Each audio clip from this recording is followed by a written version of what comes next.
इसी बहाने जान भी जाओगे। तो आपका जो पहला पेपर हिंदी का है वो 22 फरवरी को पड़ेगा। संभावित है, क्लियर है, क्लियर है ना। 22 फरवरी को आपको हिंदी का पेपर है और हमारी तरफ से आप सभी परीक्षार्थियों को, सभी छात्र छात्राओं को ढेर सारी शुभकामनाएं। मात्र शुभकामनाएं देने से ही आपका पेपर शुभ नहीं हो जाएगा, कुछ तैयारी भी करना पड़ेगा, है ना शुभम शुक्ला। ठीक है, तो जो पेपर आता है आपका हिंदी का 2 भाग में आएगा। किसमें आएगा? खंड आ और खंड बा। कुल मिला के आपके 70 नंबर के आएंगे प्रश्न। कितने नंबर के आएंगे? 70 नंबर के आएंगे। होता तो 100 नंबर का है, बाकी 30 नंबर कहाँ जाता है? विद्यालय से मिलेगा आपके, और वहां पर आप विनती कर लेना उनसे। तो प्रश्न पत्र आपका 2 भागों में बटा होता है, खंड आ और खंड बा। प्रश्न पत्र आपका कितने घंटे का होता है? 3 घंटे 15 मिनट का। कितने घंटे कितने मिनट का? 3 घंटे। जो शुरुआत के 15 मिनट होते हैं वो केवल आपको प्रश्न पत्र जो आपको पढ़ने के लिए दिया जाता है। ध्यानपूर्वक पढ़िए, आप क्या जान पाए हैं क्या नहीं जान पाए हैं, जिसका आंसर जानते हैं उसको आप पहले लिखिए। पता लगे आपने प्रश्न पत्र शुरुआत से शुरू करना शुरू किया और लास्ट वाला जो जानते थे वो छूट गया आपका, आप उसको बढ़िया नहीं कर पाए, तो 15 नंबर आपको पढ़ने के लिए दिया जाता है। प्लस आपका जो बाकी बचा 3 घंटा, 3 घंटे को भी दो भागों में डिवाइड किया गया। 1 घंटा प्लस 2 घंटा, 1 घंटा और 2 घंटा। 1 घंटे में क्या होगा? इसमें आपके बहुविकल्पीय प्रश्न दिए रहते हैं। 20 प्रश्न दिए होते हैं। कितने होते हैं? 20 प्रश्न दिए होते हैं, और इन 20 प्रश्नों को हल करने के लिए आपको 60 मिनट दिया जाता है। कितना दिया जाता है? अर्थात एक प्रश्न को हल करने के लिए कितना मिनट मिला? लगभग 3 मिनट मिला है ना, लगभग क्या पूरे 3 मिनट मिला। तो इन 20 प्रश्नों को आप चाहो तो 20 मिनट में भी हल हो जाएगा, लेकिन कब? जब पढ़े रहोगे तब। ये मैं हिंदी की बात कर रहा हूँ भाई, मैथ की बात नहीं कर रहा हूँ या साइंस की बात नहीं कर रहा हूँ मैं आपको। ठीक है, तो मैं आपको 3-4 प्रश्न पत्र 6 विषय का अपने स्वयं बना करके हल कराऊंगा और उसको आपको हल करना है। ठीक, अब आप लोग 12-15 दिन मेरे कहे अनुसार सारा काम करिएगा। कब जागना है, कब सोना है, कब खाना है, क्या खाना, ये सब मैं आपको बताऊंगा।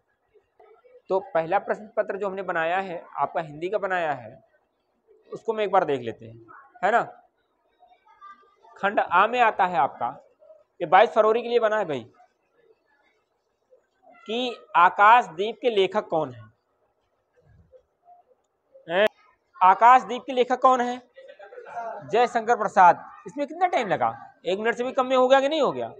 30 सेकंड लगना है मात्र, फिर भी आपको 1 घंटा जो आपका यही मिलेगा समय, आप उस 2 घंटे में यूज करना। इसको किस पर राइटिंग में नहीं बैठाना, केवल इसमें आपको गोला करना है। गोला करने के लिए मैं आपके लिए फॉर्मूला लाऊंगा, बताऊंगा कैसे गोला करना है, आपको कैसे आपको फिल करना है सारा सब कुछ। तितली कृति की विधा है, उपन्यास है ना। वेरी गुड भाई, किसने लिखा है? शुक्ल युग की काल अवधि है। हाँ बेटा, शुक्ल युग की काल अवधि जो है वह 1938 तक है। बोलोगे तो नहीं? नेक्स्ट है पंच परमेश्वर कहानी के लेखक हैं, कौन है? मुंशी प्रेमचंद्र। ठीक है, लगा लेना जिसने नहीं लगाया है, अब भूलना भी मत। अगला है निम्नलिखित कथनों में से कौन सा कथन सही है। 2 टाइप का प्रश्न पूछा जाता है आपसे, एक पूछा जाए कौन सा कथन सही नहीं है, और एक कौन कथन सही है। इसको आपको पढ़ लेना है बेटा, कि सही है पूछा गया है कि सही नहीं है पूछा गया है। मैंने दोनों टाइप के प्रश्न बनाया है आपका। ठीक है, तो पहला बताया गया है कि गुनाहों के देवता के रचनाकार मुंशी प्रेमचंद्र हैं, नहीं, गलत है। ईर्ष्या नहीं, दूसरा है गेहूं और गुलाब निबंध के लेखक रामवृक्ष बेनीपुरी हैं।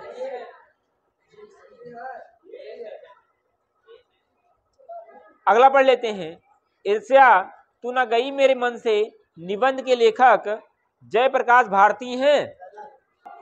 भारतेंदु हरिश्चंद्र आलोचना साहित्य के जनक माने जाते हैं, ये भी गलत है, यही होगा सही, गेहूं और गुलाब, है ना, ध्यान रखना इस चीज का। अगला प्रश्न है, कलम का सिपाही के लेखक हैं अमृत राय। अगला है बेटा कि आधुनिक काल की समय अवध है, जो मॉडर्न एज आया है, ये मॉडर्न एज अभी भी हम लोग आधुनिक काल में ही जीवित हैं। किसमें है? हाँ, 1843 से वर्तमान तक अभी हम लोग आधुनिक मॉडर्न जमाने में ही हैं, वर्तमान तक। यहां से ये वाला दीपशिखा काव्य संग्रह रचना है, किसकी है? ये सब कहां से पा गए? कल ही लिखाया गया था। Very good. गंगा लहरी रचना है, किसकी है? बताएं।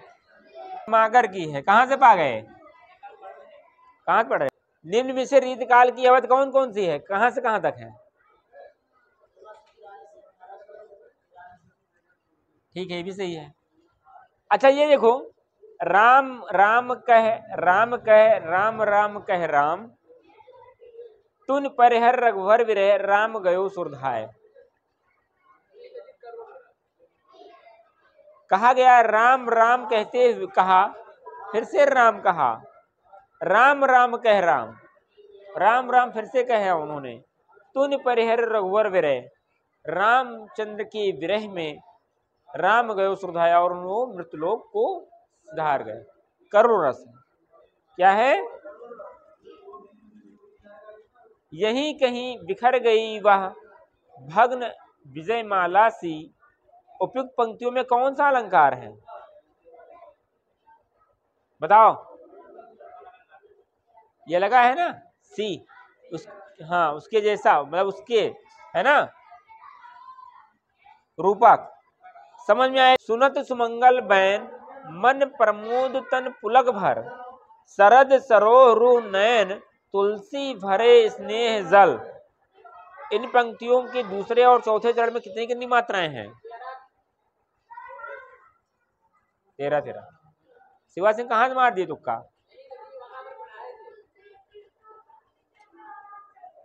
आह अब ना रहा। अर्थ के आधार पर वाक का भेद क्या है? आज्ञावाचक, संकेतवाचक, विस्मयवाचक या फिर इच्छा सूचक। जिसे जहां पर कहा जाए आह अब वह ना रहा, विस्मयवाचक, जहां पर विस्मित हो जाओ, है ना, क्या होगा? ये लगा है ना अपॉस्ट्रोफी,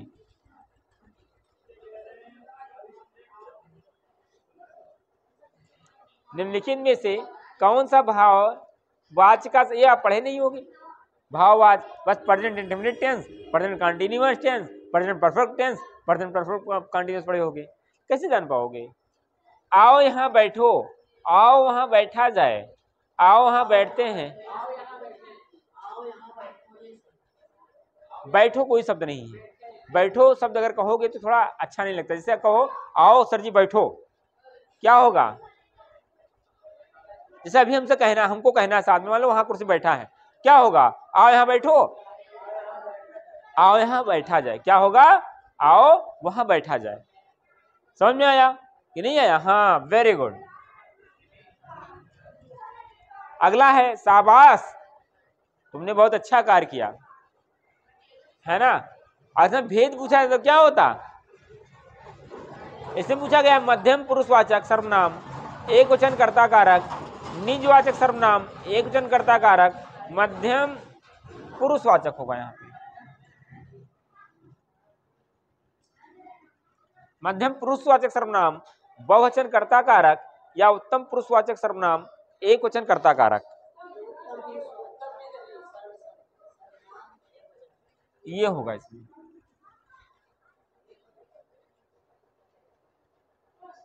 तुमने कहा गया यहां पर 3 लोग होते हैं बात करने में। हम आपसे बात कर रहे हैं, मैं फर्स्ट पर्सन, आप सेकंड, और जिसके बारे में बात करूँ क्या होगा? थर्ड। तो ये तुमने उसको कहा, किसके बारे में बात की जा रही है?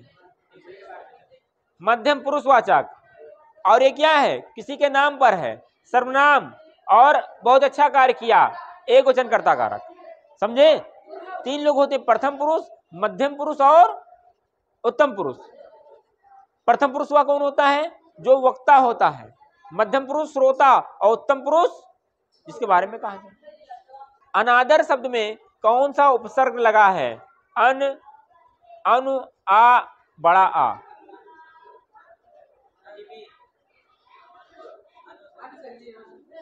देखो अनादर है ना, ये आदर में क्या लगा देंगे? अन प्लस आदर, अन रहेगा, क्या रहेगा?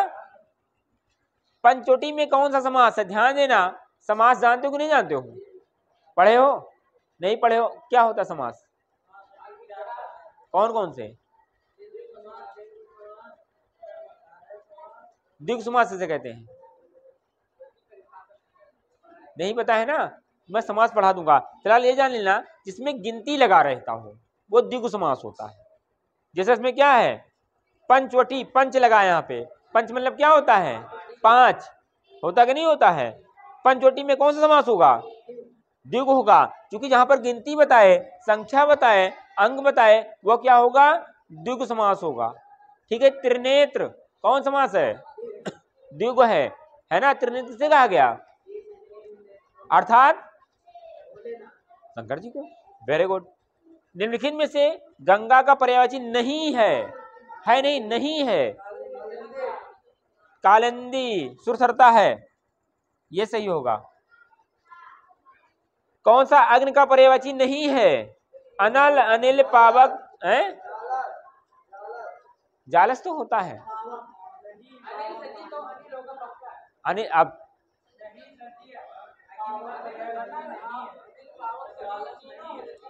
नहीं है बताना है। पावक मतलब तो होता ही है। नहीं, वो भी, वो ज्वालस लिखा है, ज्वालस।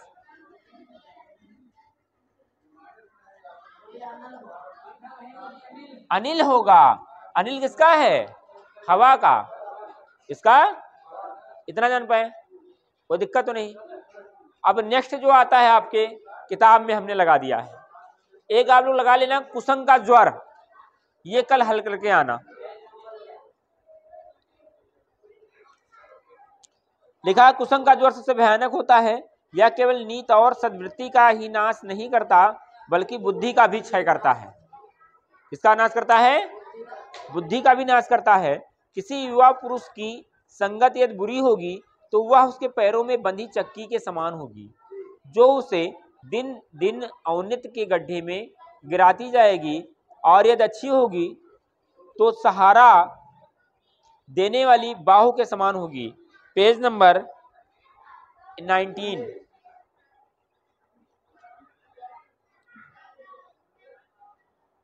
यदि अच्छी होगी तो सहारा देने वाली बाहु के समान होगी, जो उसे निरंतर उन्नति की ओर उठाएगा। अब इसमें जो पहला पूछा था प्रश्न कि प्रस्तुत अवतरण के पाठ और लेखक का नाम बताइए। पाठ मित्रता नामक पाठ है, लेखक कौन है? आचार्य रामचंद्र शुक्ल ने लिखा है। कहाँ लिखा जयशंकर प्रसाद? मित्रता।